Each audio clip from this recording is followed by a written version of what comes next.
Work-life balance ba kamo? Aba, hindi lang suit up, kundi cheer up din ang ganap ng mahigit 30 lalaki sa Tokyo, Japan.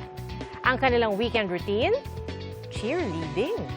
Sila ang cheerymans, hango sa pinagsamang cheerleading at salaryman.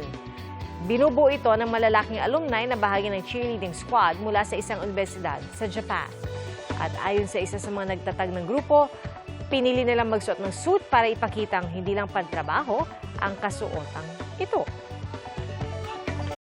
Mga kapuso, maging una sa saksi. Mag-subscribe sa GMA Integrated News sa YouTube para sa iba't ibang balita.